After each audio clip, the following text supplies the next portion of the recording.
वाणी चल रही थी 24 फरवरी 1968 के दूसरे पेज के मध्यांश में बात चल रही थी।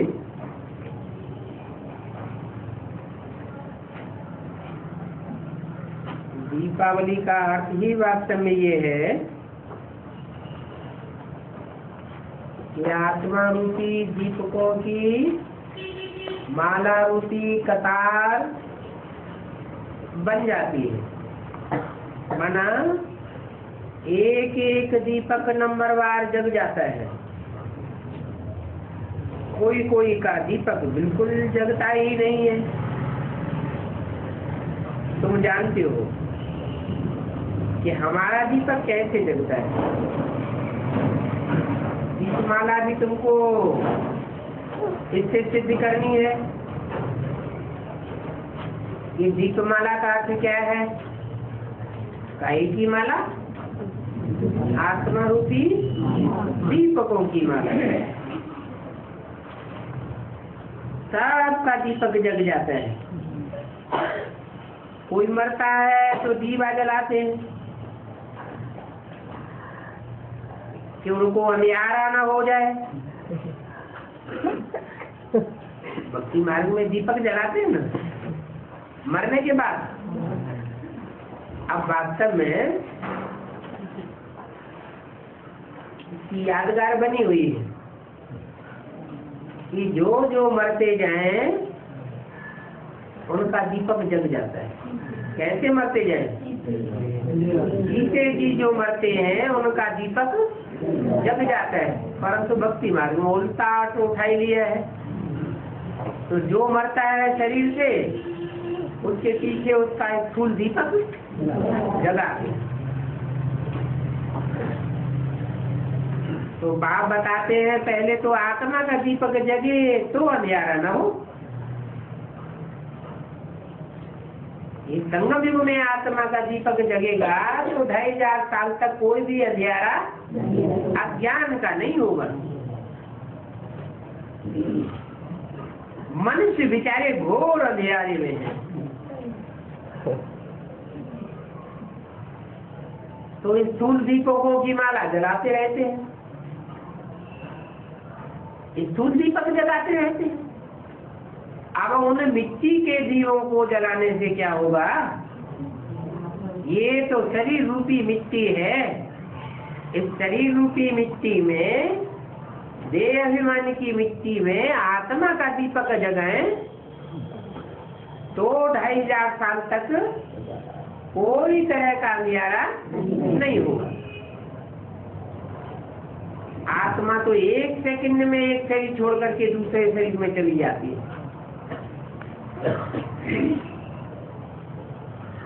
उसमें स्थूल दीपक के अंधियारे की तो कोई बात ही नहीं है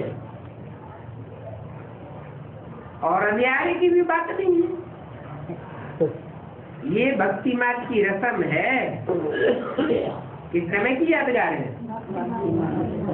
सब प्रकार की भक्ति मार्ग की रस्म रिवाज में भक्ति मार्ग जो चला आया है उस समय संगम युग में सब बातों का फाउंडेशन पड़ता है।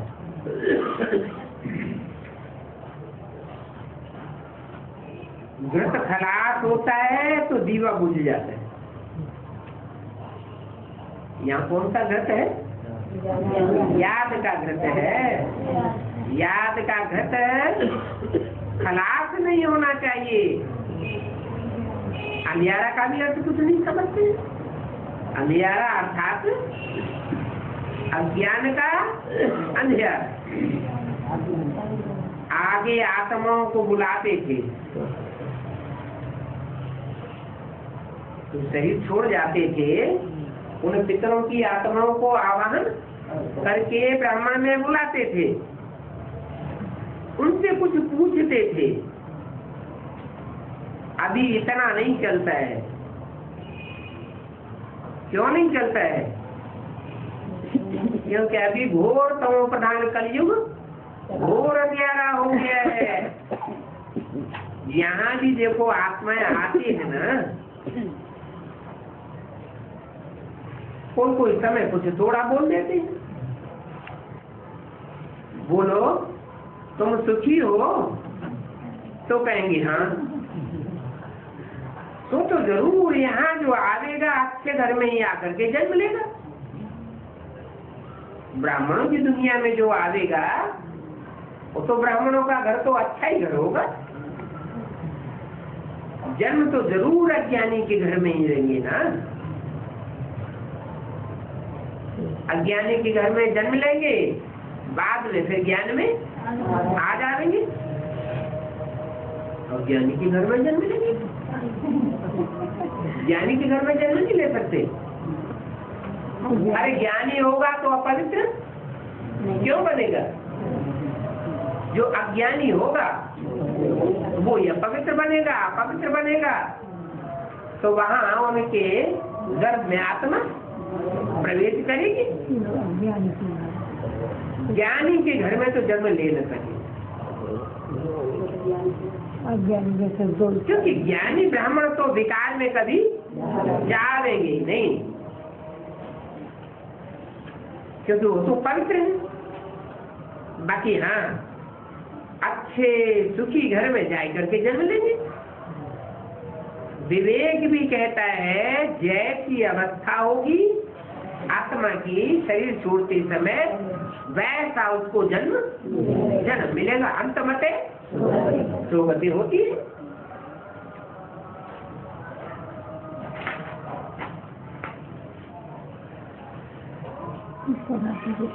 फिर वहां अपना जलवा दिखाते। ब्राह्मण जन्म लिया, शरीर छोड़ दिया, तो जो भी ब्राह्मण बने हैं, ब्राह्मण बनकर के जो उन्होंने शक्ति धारण की है, अगले जन्म में उसका जलवा दिखा देंगे।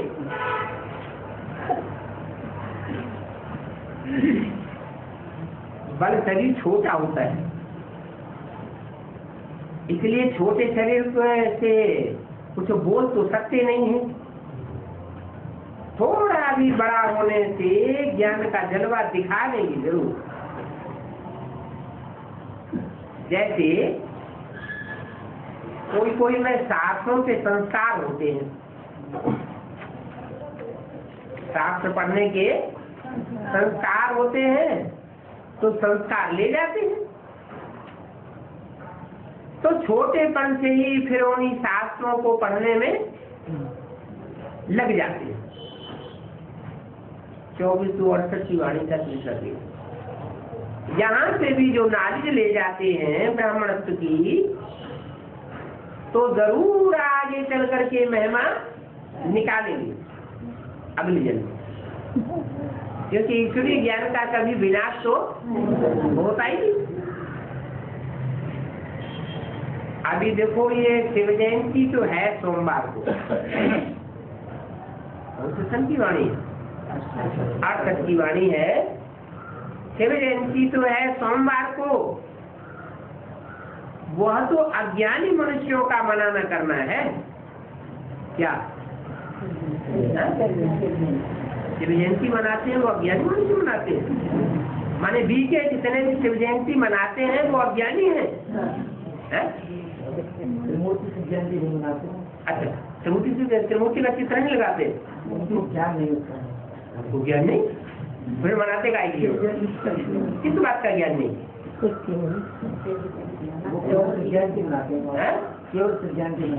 जयंती मनाते हैं तो मनाते हैं, तो वो मनाना जो है वो उनका झूठा है या सच्चा है? भक्ति बन जैसा है। सेवा जो है वो जिस मुकर्रर रथ के द्वारा प्रत्यक्ष होते हैं, वो संसार में अभी प्रत्यक्षता कहाँ हुई है? यज्ञ के आदि में शिव सुप्रीम सोल ने प्रवेश किया, कोई तन में तो प्रवेश किया। तो प्रवेश करने की शिव जयंती थोड़ी होती है। कोई बच्चा है गर्भ से बाहर आता है तब जयंती मनाते हैं, या गर्भ में आत्मा प्रवेश करती है तब जयंती मनाते हैं। बाहर आता है तो जयंती मनाते हैं, और गर्भ में जब 4-5 महीने का पिंड तैयार होता है तो उसमें सोल प्रवेश करती है तो कोई बच्चे की जयंती तो नहीं मनाता। तो यज्ञ के आदि में शिव ने असली रूप में प्रवेश किया या मध्य में प्रवेश किया या वास्तव में अंत में जाकर के प्रत्यक्ष होगा। जब संसार के सामने सब कहे कि ये भगवान है, तब कहेंगे कि हाँ भगवान प्रत्यक्ष हुआ, जन्म लिया। उसकी कहेंगे हीरे तुल्य जयंती। वैसी जयंती और कोई मनुष्य मात्र की तो हो न सके। अभी तुम 32वीं शिव जयंती मनाते हो तो भद्र मारते चले जाए। सच्ची बात है ना, तुम 32वीं शिव जयंती मनाते हो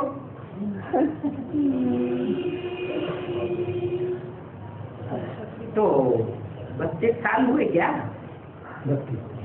शिव को जन्म हुए 32 साल हुए। वो तो सन 36 के हिसाब से 32 साल उन्होंने लगा दिए। लेकिन किस वर्ष में जन्म लिया वो तो कुछ पता ही नहीं। कहते हैं सन 36 में आया। अच्छा, सन 36 में साक्षात्कार हुए या आया? साक्षात्कार तो तुलसीदास को होते हैं, सूरदास को हुए, मीरा को हुए, रैदास को हुए, तो उस समय भी आया हो। साक्षात्कार होने से ये थोड़ी साबित होता है कि शिव आया। साक्षात्कार अलग बात और आत्मा का आना अलग बात। साक्षात्कार तो हुए परंतु समझ में कुछ भी नहीं आया। तो चारों ओर घूमते घामते गुरु से पूछा, इनकार कर दिया। वाराणसी में गए, वहाँ विद्वान पंडित आचार्यों से पूछा, वहाँ से भी संतुष्टि नहीं मिली। फिर अपनी गद्दी पर पहुंचे कलकत्ते में। उस गद्दी में बैठा था कि मेरा जो दुकान का भागीदार है बहुत होशियार है, रतनों का भी बड़ा तीखा पारखी है, मेरे से ज्यादा उसको रतनों की परख है और बहुत होशियार है और बहुत ही ईमानदारी है। तो क्या ये सब गुरु सब झूठे हैं। मैंने अपने जीवन में जिस आदमी को सच्चा समझा मैं उसके पास जाऊंगा। तो वहां पहुंचे तो फट से शिव ने उनमें प्रवेश कर लिया। किसमें? वो भागीदार में प्रवेश किया, साथ ही साथ माता में भी प्रवेश किया। क्यों माता में इसलिए प्रवेश किया कि जब तक माँ के द्वारा प्रवेश करके माँ न बने तब तक प्रजापिता कैसे कहा जाएगा? प्रजापिता कब कहा जाए? जब ब्राह्मण बने तो प्रजापिता कहा जाए। ब्राह्मण बने बगैर प्रजापिता होगा क्या? हो ही नहीं सकता। इसलिए पहले कोई माता के तन में प्रवेश करके उन साक्षात्कारों को सुनाया। किसको? बागदाद। तो सुनने मात्र से ही ब्राह्मण जन्म हो गया। किसका? बागदाद प्रजापिता। तो कहेंगे आज ब्रह्मा। पहला ब्राह्मण तो पहला देवता बनेगा, पहला देवता बनेगा तो पहला वैश्य बनेगा, पहला वैश्य तो पहला शूद्र, जो पहला शूद्र तो पहला ब्राह्मण। तो पहला ब्राह्मण बना प्रजापिता और प्रजापिता ने जो सुना ना, उसमें शिव ने प्रवेश किया। माता ने प्रवेश किया सुनाने के लिए और उसके पिता ने प्रवेश किया समझने और समझाने के लिए। तो ज्ञान किसको कहेंगे और भक्ति किसको कहेंगे? सुनना सुनाना हुआ भक्ति का फाउंडेशन, और समझना समझाना हुआ ज्ञान का फाउंडेशन। तो पिता के द्वारा ज्ञान का बीज पड़ गया उस माता में, जिसने सुनाया। बच्चे की पैदाइश होती है, पहले तो बीज डाला जाता है ना, धरने में बीज बोया जाएगा, तभी तो धरती माता से फल निकलेगा। तो बीज डाला गया, ज्ञान का बीज उस समय पड़ा, परंतु उसे क्या जन्म लेना कहेंगे? नहीं, जन्म थोड़ा ही हुआ, प्रत्यक्षता रूपी जन्म तो हुआ ही नहीं। तो उस समय भी जन्म नहीं कहेंगे, शिव जयंती नहीं कहेंगे। भले मुरली में बोला है, मैं जब आता हूँ तो अकेला नहीं आता हूँ, क्या 3 मूर्तियों के साथ आता हूँ। माना उस समय भी जिस समय सुनाया और समझाया गया, माता के द्वारा सुनना सुनाना हुआ और बाप के द्वारा समझना और समझाना हुआ। उस समय भी 3 मूर्तियां मौजूद तो थी। क्या? और कौन सी 3 मूर्तियां? प्रजापिता, ब्रह्मा, गीता माता और एक और माता राधावती। 3 माताएं मौजूद तो थी, 2 माताएं और एक बाप। 3 मूर्तियां मौजूद तो थी, लेकिन फिर भी किसी ने जाना नहीं ये 3 मूर्तियां कौन है और इनका पार्ट क्या है। तो वो भी प्रत्यक्षता रूपी जन्म तो हुआ नहीं। फिर आ जाओ संक्षेत्र।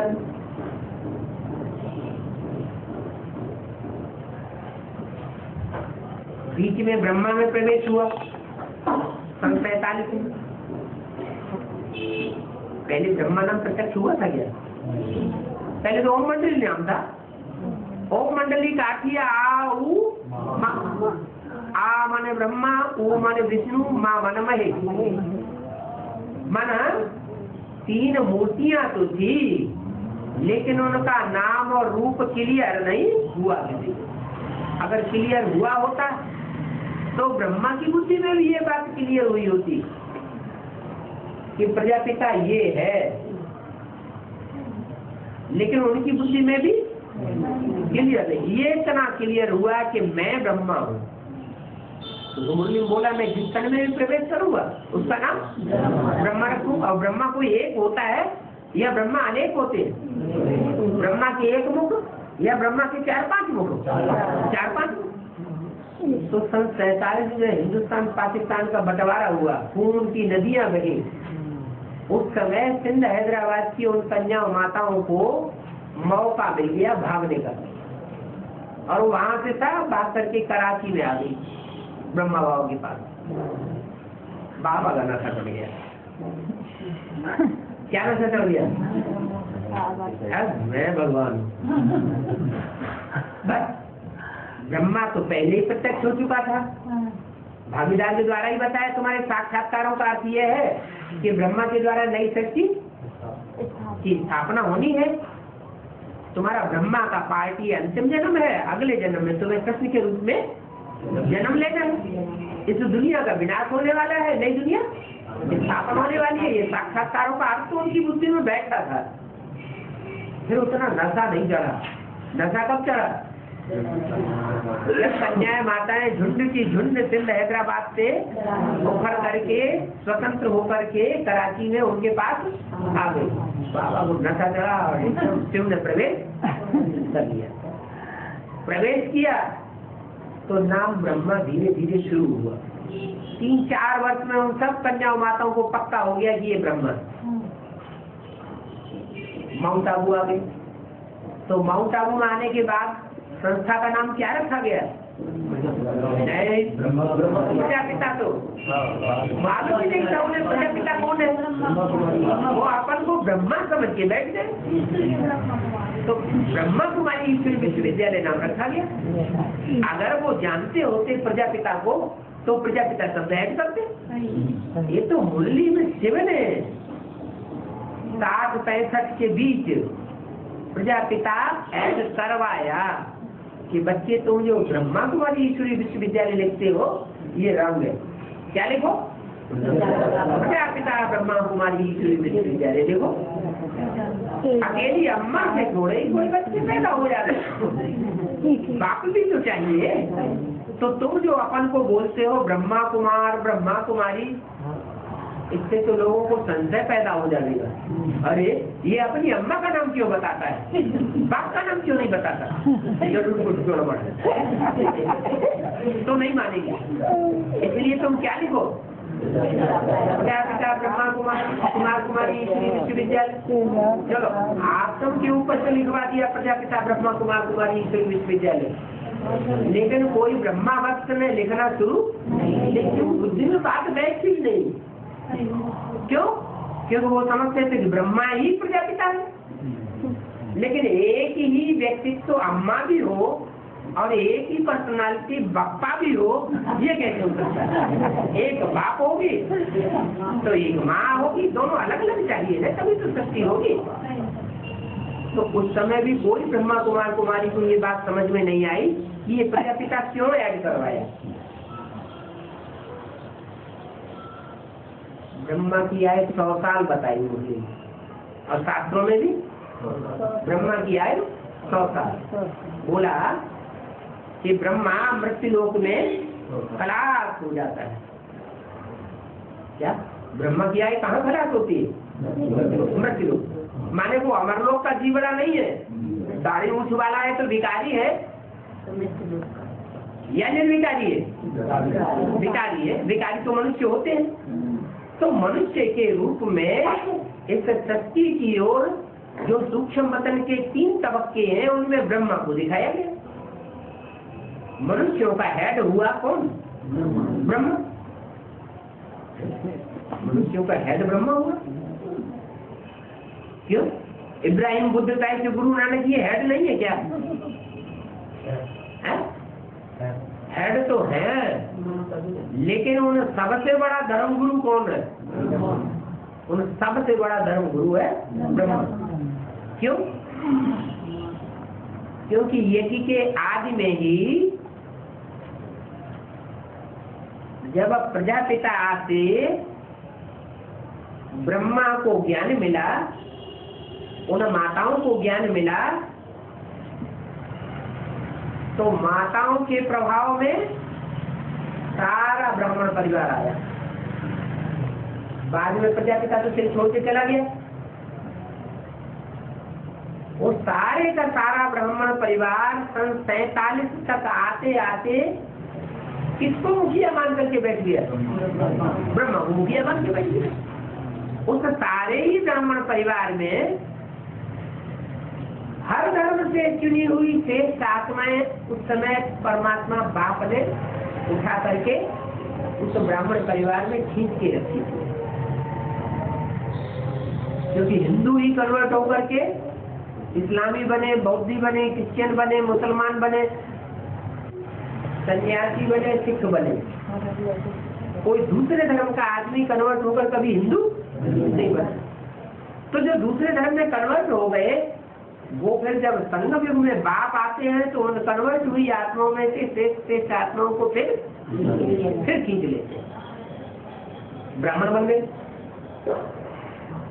तो उन ब्राह्मणों में से जो सूर्यवंशी थे वो तो प्रजापिता के साथ राम बाप के साथ चले गए, और बाकी कौन कौन से वंश के रह गए? चंद्रवंशी, इस्लाम वंशी, बौद्धी वंशी, क्रिश्चियन वंशी आज भी बड़े पड़े। तो उन सब वंशियों का मुखिया कौन हो गया? ब्रह्मा हो गया मुखिया। ब्रह्मा की गोद में वो सब पालना लेने लगे, लेकिन बाप की पहचान उनमें से कोई को नहीं। तो ब्रह्मा की आयु 100 साल बताई गई, तो कौन से ब्रह्मा की आयु 100 साल तक 76 में पूरी होती है? वो ही आदि का 36 वाला 35 वाला, उसकी आयु उस समय 60 साल थी, और ब्रह्मा बाबा दादा लेखराज की आयु उस समय 50 साल थी। तो प्रवेश प्रजापिता में साबित होता है, उस समय ब्रह्मा में प्रवेश साबित नहीं होता।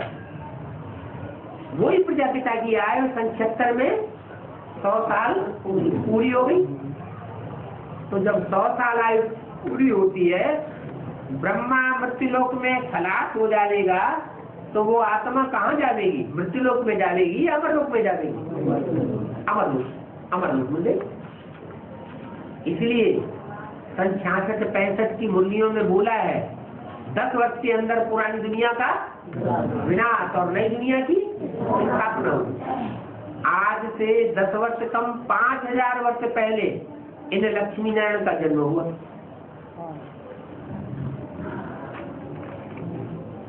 की बोला तो 66 में से 5000 वर्ष उल्टे अगर जाए तो 66 ही आएगा ना, लेकिन पूरा उल्टे न जाए, 10 साल घटा दे तो 76 आते। तो 76 में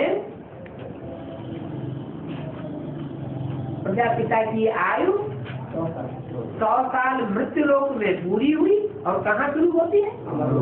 अमरलोक। माना वो आत्मा को अपने स्वरूप का ज्ञान सन 76 में हो जाता है कि मैं नारायण बनने वाली आत्मा हूँ। और लक्ष्मी को भी अपने स्वरूप का ज्ञान होता है। लक्ष्मी को जो ज्ञान होता है वो ज्ञान के आधार पर, तीसरे नेत्र के आधार पर ज्ञान होता है या साक्षात्कार के आधार पर होता है? माताएं भक्ति होती है, सब माताएं हैं भक्ति। सीता, तुम सब सीताएं हो, माना भक्तियां हो। तुम सब द्रौपदियां हो, तुम सब पार्वतियां हो। क्या ऐसे तो नहीं कहा तुम सब भगवान हो? माताएं जो है वो सब भक्ति है। गहराई को ज्यादा कौन पकड़ते हैं? पुरुष पकड़ते हैं या माताएं पकड़ती हैं? ज्ञान की गहराई को पकड़ते हैं। माताएं ज्ञान की गहराई को नहीं पकड़ती, लेकिन भगवान को पकड़ती हैं। क्या? तो प्रजापिता जो है वो 100 साल पूरे होने पर वो मृत्युलोक को खत्म करके वो आत्मा कहाँ प्रवेश कर गई? अमरलोक में प्रवेश कर जाती। मैंने उसके लिए मन बुद्धि के आधार पर नई दुनिया का फाउंडेशन पड़ गया। तो बोला कि शिव जयंती सन 36 में माने या सन 76 में माने? 76 में भी नहीं माने। कैसे माने सन 76 में? सन 36 में भी नहीं माने। क्यों? वहां तो किसी ने पहचाना ही नहीं। अरे कम से कम आत्मा ऊपर से आती है, माँ के गर्भ में प्रवेश करती है, तो माँ को तो अंदर से खलर बलर का पता चलता है। कुछ शुरू होती है, कुछ माँ को तो हड़कंप का पता चलता है ना। वहां तो 36 में से किसी को पता ही नहीं चला। सन 76 में यज्ञ माताओं को कुछ पता चला कि नहीं? सन 76 में जब नई नई बातें रजिस्टर्ड पोस्ट के माउंट आबू में लिख करके भेजी गई, तो उनको खलबली शुरू हो गई। 4 चित्रों का नया क्लैरिफिकेशन गया, तो यज्ञ माताओं के में खलबली पड़ गई। तो चुरुपुर हुई ना। तो उस समय प्रवेश कहे, आत्मा ने प्रवेश किया, या उस समय गर्भपिंड तैयार हुआ, या उस समय ये कहें कि जयंती हुई। 3 आयाम है। एक तो पेट में गर्भ तैयार होता है, निर्जीव गर्भ, जिसमें आत्मा नहीं होती। निर्जीव बच्चा होता है ना, उसमें आत्मा होती ही नहीं। फिर उसमें आत्मा 3-4-5 महीने के बाद आत्मा प्रवेश करती है तो बच्चा हलन चलन शुरू कर देता। माता को पता चलता है और तो किसी को पता चलेगा ही नहीं। तो ये दूसरा आयाम हुआ। और तीसरा आयाम क्या होता है जयंती का, जन्म लेने का? बच्चा पेट से बाहर आता, गुप्त से प्रत्यक्ष हुआ। तो ऐसे ही परम पिता परमात्मा भी सन 36 में जिस तन में प्रवेश किया, साक्षात्कार को क्लैरिफिकेशन दिया, वो जैसे प्रवेश नहीं हुआ, किसी ने जाना नहीं, क्या हुआ? वो गर्भपिंड तैयार हो गया। 7 साल का अवस्था में वो गर्भपिंड तैयार हुआ और 100 साल की अवस्था में परिपक्व हो जाता है गर्भपिंड।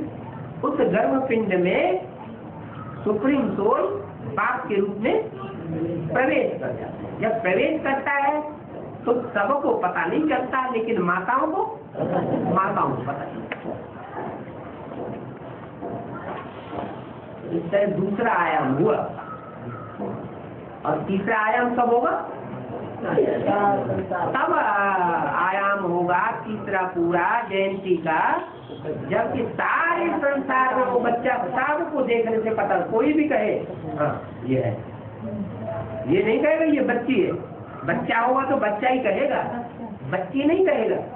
तो ऐसे ही बाप का तो विरुद्ध है कि वो स्वयं अपने को प्रत्यक्ष नहीं करते, बाप इसके द्वारा प्रत्यक्ष होते हैं बच्चों के द्वारा।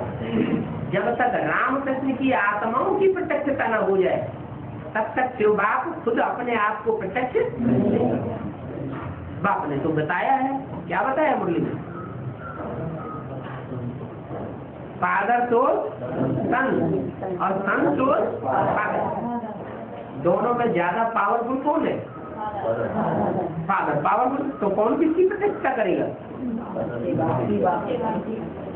बाप जो है वो बच्चों की पहले प्रतिष्ठा करेगा। तो बाप अपन को तो गुप्त रखता है तब तक,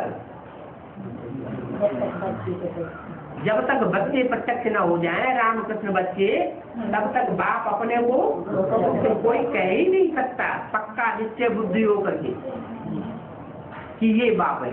भले कागज में निश्चय पत्र लिख करके दिए, लिखने वालों ने खून से लिख करके दे दिए, लेकिन आज लिख करके दे दिए, कल एविडेंस से आ जाते। आज कहते हैं ये हमारा बाप है, कल कहते पता नहीं जाने कैसे लिख दिया था।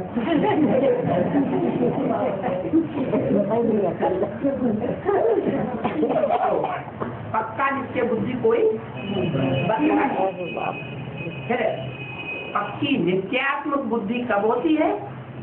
जब रामकृष्ण की आत्माओं के थ्रू शिव बाप संसार में प्रत्यक्ष हो जाता है। तो वो टाइम कौन सा है?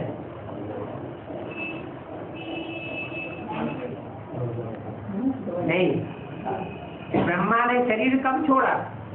दादा लेकर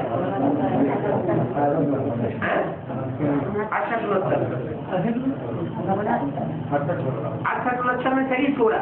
और मुरली में आया है कोई के 50 वर्ष भी कम हो जाएंगे। क्या इस सत्यरूपी चक्र में से? तो ब्रह्मा जैसी आत्माओं के 50 वर्ष कम हो जाते हैं साकार शरीर से। वो 50 वर्ष ऐड किए तो कब पूरे होते हैं? 68 में 50 ऐड किए तो कब हुआ? 2018 में वो आत्मा, कृष्ण की आत्मा राम वाले शरीर के व्यक्तित्व से प्रत्यक्ष हो जाती है ब्राह्मणों की दुनिया में। वैदिक वाले भी पहचान लेते कि ये कृष्ण की आत्मा का करिश्मा है इस शरीर के द्वारा, और जो सूर्यवंशी आत्माएं हैं राम संप्रदाय वाली, वो भी पहचान लेती है कि राम वाली आत्मा पक्का है, और इन दोनों के द्वारा परमात्मा से भी ही प्रत्यक्ष होता है और कोई ये कार्य कर नहीं सकता। तो ये 3 आत्माएं 2018 में संसार के सामने प्रत्यक्ष हो जाती है, जैसे कि शिव जयंती पक्की पक्की हो जाती है। इसलिए भारत की परंपरा में शिव जयंती की तिथि, तारीख और समय नहीं दिखाते, बल इतना दिखाते हैं रात्रि के 12 बजे शिव का जन्म हुआ।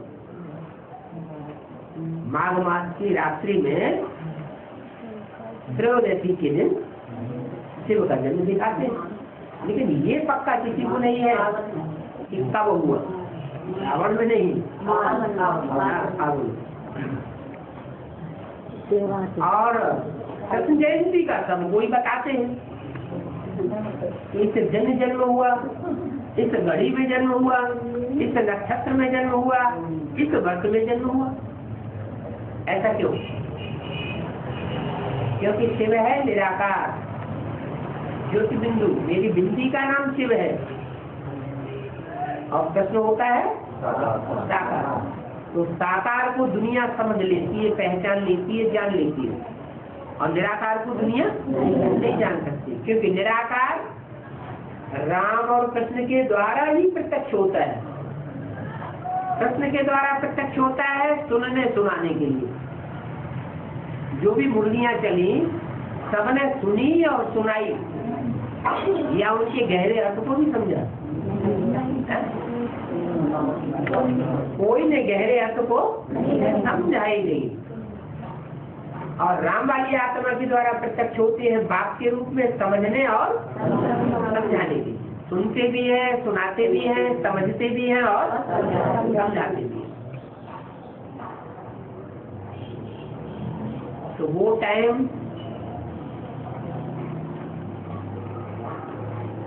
राम वाली आत्मा का है, शुरुआत का, जबकि राम वाली आत्मा के थ्रू परमात्मा से प्रत्यक्ष होते हैं। वो है संगम नारायण। क्या? संगम नारायण। और सचिव में नारायण के रूप में जो जन्म लेगा वो भी प्रत्यक्ष होता है कब? 2018। तो दोनों नारायण जो 16 कला संपूर्ण बनते हैं उनकी प्रत्यक्षता संगम युग में हो जाती है। बच्चे के रूप में कोई जन्म राम और कृष्ण का नहीं है, वो बेहद का जन्म है। तो बोला वो लोग कुछ समझते नहीं है तो उनसे पूछना चाहिए कि तुम 32वीं शिव जयंती मनाते हो, महुआ तुम्हारी 32वीं, 38वीं, 40वीं, 70वीं, अभी कौन सी मनाई थी? 70वीं शिव जयंती मनाई थी। तो उनसे पूछो तुम 70वीं शिव जयंती मनाते हो तो 70 साल पहले शिव आया, कौन से दिन आया बताओगे? बता सकते हैं? बिल्कुल नहीं बता रहे, जानते ही नहीं। सिर्फ ऐसे ही जैसे भक्ति मार्ग वाले मनाते हैं, उनकी देखा सुनी उन्होंने भी शिव जयंती के दिन मनाना शुरू कर दिया। तो वो लोग कुछ समझते नहीं है, पूछना चाहिए। अगर सर्वव्यापी है तो जयंती कैसे मना लेंगे? क्या जयंती तब मनावेंगे जब एक व्यापी होगा तो जयंती होगी, या सर्वव्यापी होगा तो जयंती होगी? और ब्रह्मा कुमार कुमारियों से पूछो कि शिव बाबा सर्वव्यापी है या एक व्यापी है? वो कहेंगे नहीं सर्वव्यापी नहीं है। फिर उनसे पूछो अच्छा सर्वव्यापी नहीं है तो एक व्यापी कहाँ है? तो जवाब देंगे उन्हें पता ही नहीं है कि एक व्यापी कहाँ है, तो जवाब कैसे देंगे? ब्रह्मा की आत्मा में आते थे, आया राम फिर गया राम। तो फायदा क्या हुआ? दादी के संग में आते हैं लोग। और एक नई बात और सुनाना शुरू कर दी, दीदी दादियों के संग में आना तो सर्वव्यापी हुआ, एक व्यापी हुआ। अगर दीदी दादियों के संग में भी आना शुरू कर दिया, दादाओं के संग में भी आना शुरू कर दिया तो सर्वव्यापी हो गया ना। तो सर्वव्यापी होगा तो कैसी बना जयंती में झूठी हो गई ना। जयंती साकार की मना देंगे या निराकार की मना देंगे? साकार की जयंती मनाई जाएगी तो उनसे पूछना चाहिए, तुम्हारा परमपिता परमात्मा शिव जिसकी तुम जयंती मनाते हो वो तुम सर्वव्यापी मानते हो, एक व्यापी मानते हो? हम एक व्यापी ब्रह्मा के तन में मानते, तुम दादी भी क्यों कहते हैं? जो संदर्भ में बैठता है वही दृष्टि देना क्यों शुरू कर देता है? दृष्टि से दृष्टि भगवान सुधारेगा या मनुष्य सुधारेगा? भगवान ही तो दृष्टि से सुधारने वाला है। दृष्टि जिसकी एवर प्योर होगी वही तो दृष्टि को दृष्टि से प्योर बना लेगा, या अपवित्र दृष्टि वाले प्योर बनाएंगे? मनुष्यों की दृष्टि पवित्र होती है या अपवित्र होती है?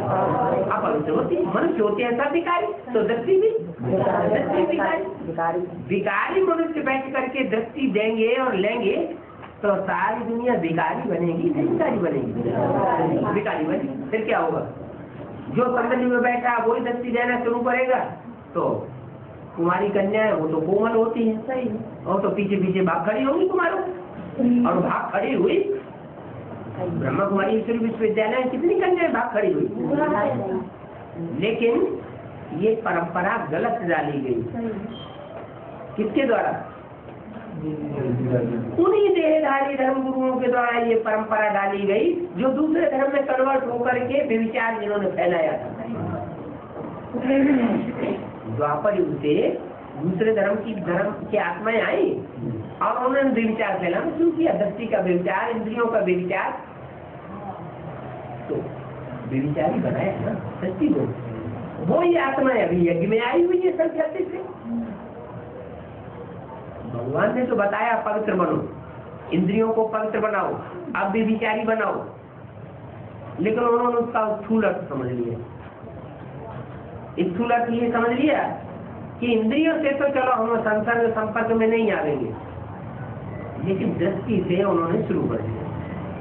तो ये दृष्टि का व्यभिचार जो है सबसे जाति धोखा देने वाली इंद्रियां कौन सी है? और जो सबसे ज्यादा धोखा देने वाली इंद्रियां हैं उन्हीं के द्वारा संसर्ग शुरू किया जाएगा तो दृष्टि का पतन होगा या उत्थान होगा? दृष्टि का पतन होगा।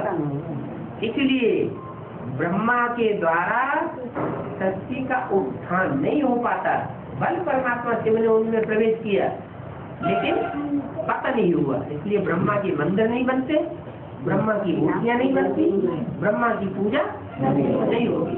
जैसे कि ब्रह्मा कुमार कुमारियों ने ब्रह्मा की दाढ़ी की लाज रखी नहीं, उनका मान मर्तबा खुद उड़ा दिया। अब बाप कहते हैं उनसे पूछो तुम्हारा परमात्मा सर्वव्यापी है कि एक व्यापी है, तुम क्या मानते हो? वो कहेंगे सर्वव्यापी नहीं है। तो तुम पूछो फिर एक व्यापी कहाँ? तो बताएंगे है? नहीं बताएंगे, या तो कहेंगे दादी में आता है। अच्छा, दादी में भी आता है और ब्रह्मा बाबा में भी आता था।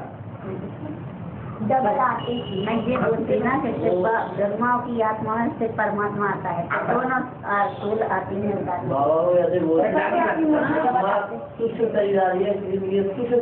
लेकिन मुरली में तो कहा है कि मैं सूक्ष्म शरीरधारी ब्रह्मा में आता ही नहीं हूँ। ये दूसरे नए भगवान की बात हो गई ना। फिर भगवान एक होगा या एक ही बात करेगा या दो बातें करेगा?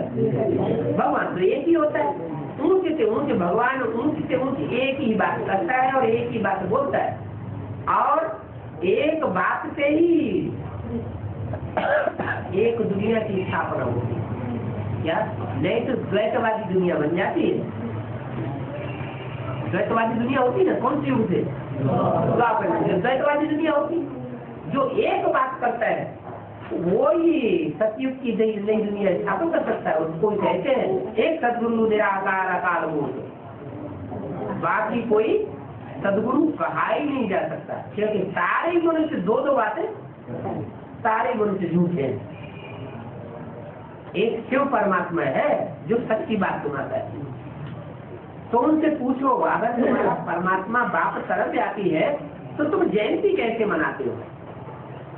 सर्वव्यापी की तो जयंती हो नहीं सकती। अगर इसमें भी व्यापी है तो ये तो 14 साल का बच्चा है, 14 साल पहले आया हो। अगर दादी को मनाती हो तो दादी तो इतने साल की है, तो दादी इतने साल पहले पैदा हुई, तो इतने साल से जयंती होनी चाहिए। तो बुद्धि गड़बड़ा जाएगी कि जयंती तो साकार की मनाई जाती है, निराकार की जयंती थोड़ी ही होती है। अभी तुम बच्चे पढ़ रहे हो, तुम जानते हो वो हमारा बाप भी है, टीचर भी है और गुरु भी है। कौन? शिव बाप। ये एक पहचान है परमात्मा बाप की। इस मुकर्रर रथ के द्वारा वो पार्ट बजाता है, इसकी ये खास पहचान हुई। क्या दुनिया में ऐसे होता नहीं, कोई बाप भी हो, टीचर भी हो और कोई उसका गुरु भी हो। चलो बाप और टीचर कभी कभी एक हो सकते हैं, लेकिन गुरु जरूर बदल जाता है। लेकिन यहाँ क्या है, तीनों ही एक है। वो बाप भी है, ज्ञान में जन्म देने वाला एक ही बाप है, जिसको ज्ञान में कोई जन्म नहीं दे सकता, और सबको सुख शांति का वर्षा देने वाला भी एक ही बाप है, और कोई सारी दुनिया को सुख शांति का वर्षा भी नहीं दे सकता। और वही बाप सुप्रीम टीचर भी है। कैसा टीचर? वो सारी दुनिया को पढ़ाता है, लेकिन उसको कोई नहीं पढ़ा सकता। कोई पूछे अरे ऐसा कौन है? ऐसा कोई हो ही नहीं सकता जिसको दुनिया में कोई ना पढ़ाए। नहीं हो सकता है? बाप ही है ऐसा। ब्रह्मा कुमारियां भी उसको पढ़ाई नहीं पढ़ाई सकती। दुनिया का कोई भी BA, MA, double MA, PhD, DLIT कोई भी उसको पढ़ाई नहीं पढ़ाई सकता। वो सबको पढ़ाई पढ़ा के जाता है, लेकिन उसको पढ़ाई पढ़ाने वाला कोई नहीं। वो सुप्रीम टीचर है और एक ही व्यक्तित्व है। क्या? एक ही पर्सनालिटी है जो सबका बाप है, सबका टीचर है और सबकी सदगति करने वाला। तो कहते हैं ना कि प्रूफ लो कि यही भगवान है, तो ये भी एक प्रूफ हो गया। क्या क्या प्रूफ हुआ? जिसको हम भगवान मानते हैं वो सबका बाप है। क्या? सब आत्माओं को उनके स्वरूप का परिचय देने वाला बाप है, उसको कोई परिचय देने वाला नहीं है। और सबका टीचर है और सबका गुरु। बाबा ने समझाया था, सिख लोग भी कहते हैं सदगुरु अकाल मूर्त, एक ओंकार सदगुरु अकाल मूर्त। एक है। क्या?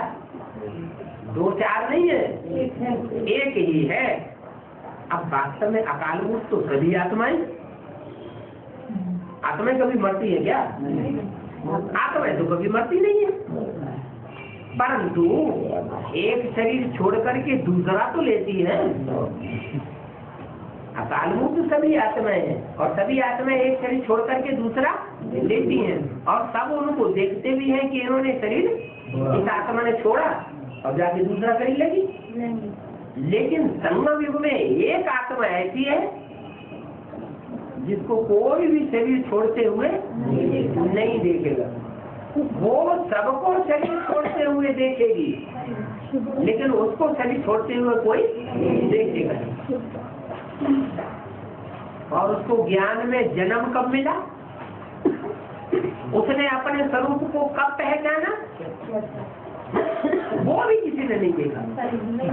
उसको जन्म लेते भी कोई नहीं देखता और उसको मृत्यु पाते भी कोई नहीं देखता। इसलिए शंकर के लिए शास्त्रों में भी गायन है क्या?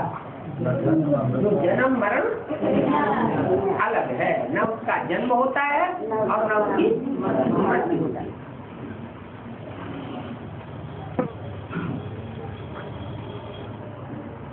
आत्मा एक शरीर छोड़ दूसरा लेती है, इसलिए जन्म मरण कहा जाता है।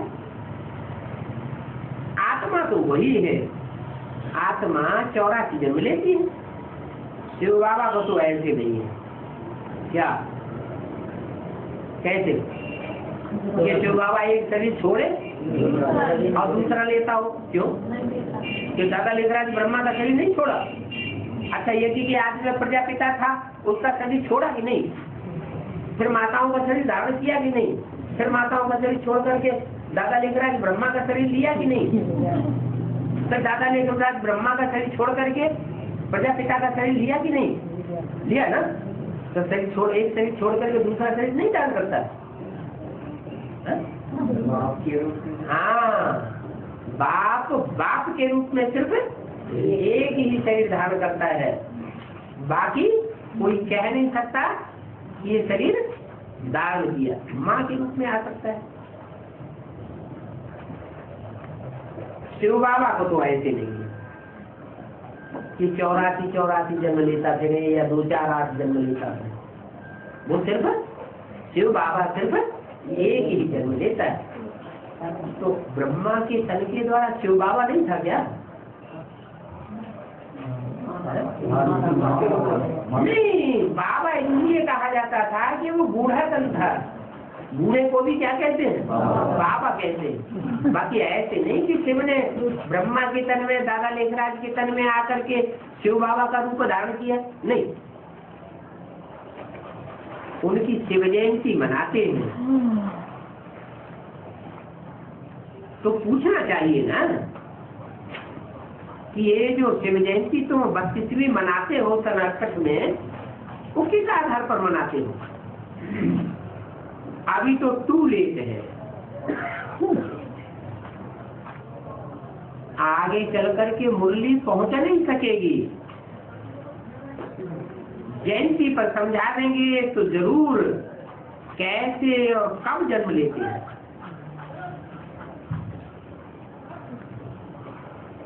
कल्प जब पूरा होता है तो खुद ही आकर के बतलाते हैं कि मैं कौन हूं। क्या कल्प कब पूरा होता है? कब होता है कल्प पूरा? बोलो।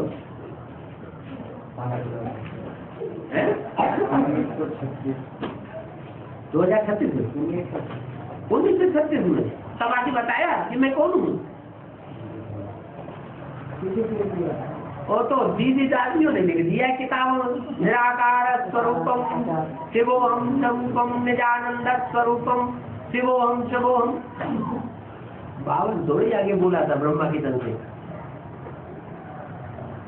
ये मुरली की बात है, ये दीदी दादियों ने लिख दिया झूठ। दीदी दादियों ने लिखा। तो उस समय ये थोड़ी साबित होता है कि कल्प पूरा हुआ तो 1936 में। अगर 1936 में कल्प पूरा हुआ तो संवत 111 कब शुरू होगा? तो 111 शुरू हो जाना चाहिए था। हुआ 1936 में संवत 111 शुरू हुआ क्या? नहीं हुआ ना। इसका मतलब आगे चल करके संवत 111 शुरू होगा। 2001 नहीं, 2000 की बात ही खत्म, नया कल्प शुरू हो जाए। 2001 शुरू होगा। 1936 में शुरू नहीं हुआ ना, 1976 में शुरू हुआ। 76 में क्यों नहीं शुरू हुआ? 76 में तो सुप्रीम सोल ने बाप के रूप में प्रवेश किया। बाप के रूप में प्रवेश होता है ज्ञान गर्भ में। बाकी कोई जन्म प्रैक्टिकल में नहीं हुआ। प्रैक्टिकल में जन्म कब होगा? 2018 में। तब संवत 111 की शुरुआत मानी जाएगी। इसलिए बोला कि जब कल्प पूरा होता है तो खुद ही आकर के बतलाते हैं कि मैं कौन हूँ और मैंने कैसे इसमें प्रवेश किया है,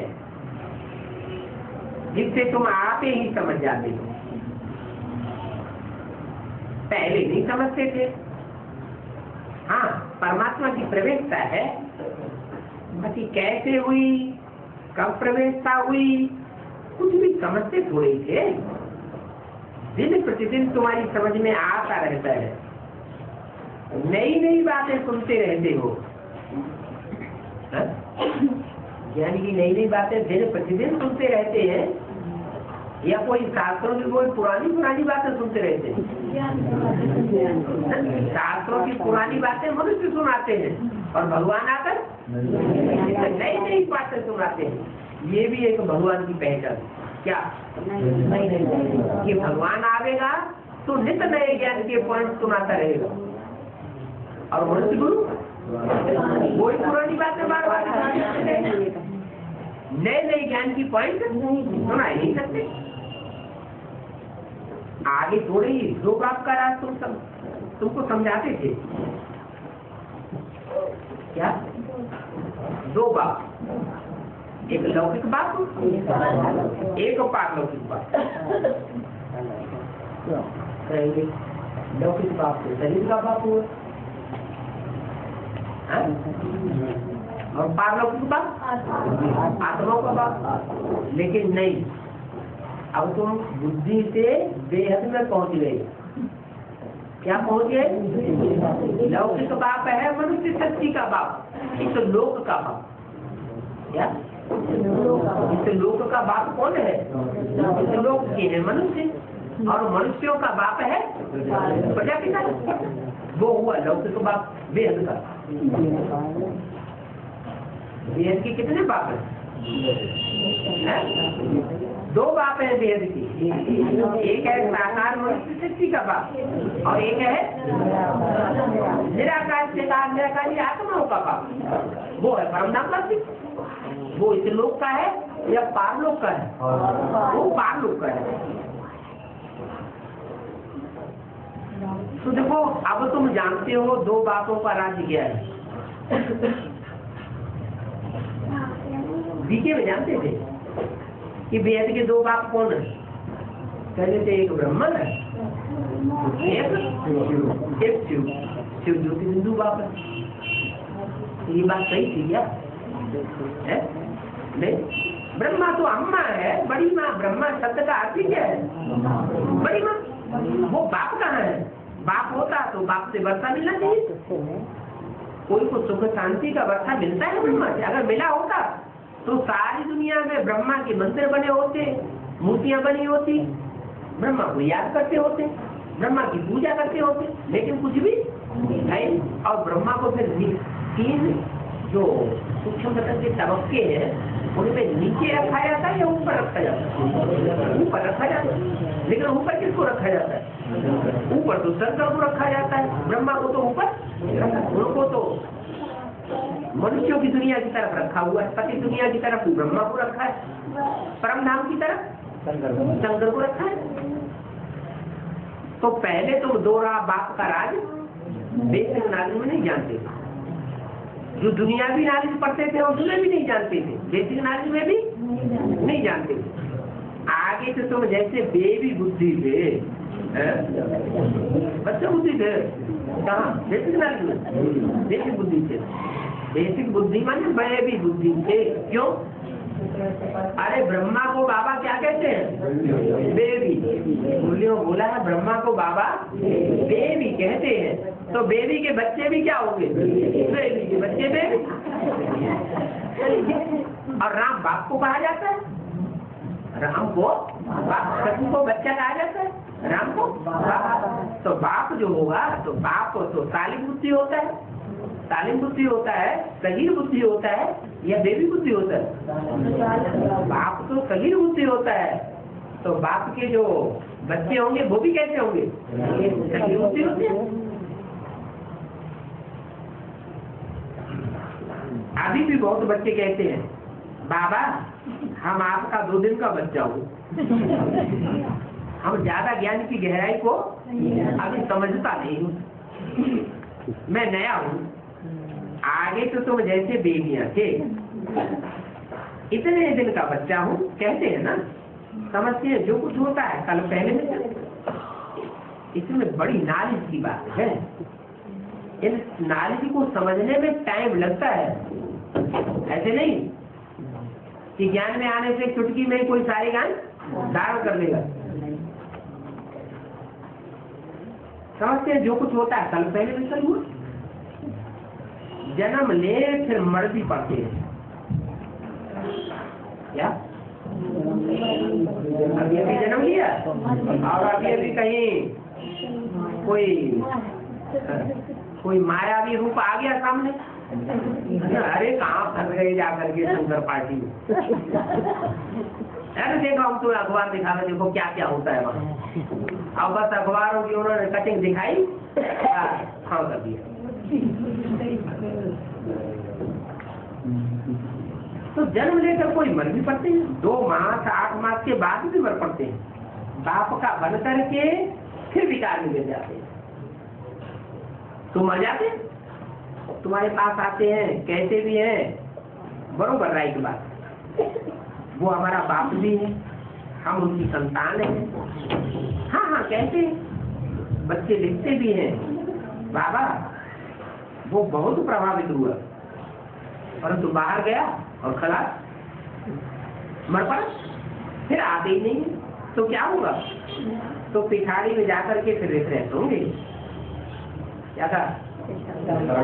मर जाते हैं ज्ञान में आने के बाद, वो पिछाड़ी में आके या तो रिफ्रेश होंगे या तो फिर प्रजा में चले जाते हैं। ये सब बातें समझनी। हम शिव जयंती कैसे मनाते हैं, शिव बाबा कैसे सदगति करते हैं, वो तो तुम बच्चे ही समझते हो। शिव जयंती असली कब मनाई जाएगी? हम शिव जयंती का जो उत्सव मनाते हैं वो कब मनाएंगे? जब बाप प्रत्यक्ष होगा तब हम मनाएंगे। अभी शिव जयंती की तो बात है ही नहीं। ये तो बेबी बुद्धियां हैं, तो कहते रहते हैं 70वीं शिव जयंती, 32वीं शिव जयंती। तो दुनियादारी की देखे मनाते हैं, नकल करते हैं। तुम बच्चे समझते हो इस योग तो ज्ञान का सागर। खुद कहते हैं मैं तुमको राजयोग सिखाता हूँ, विश्व का मालिक बनाता हूँ।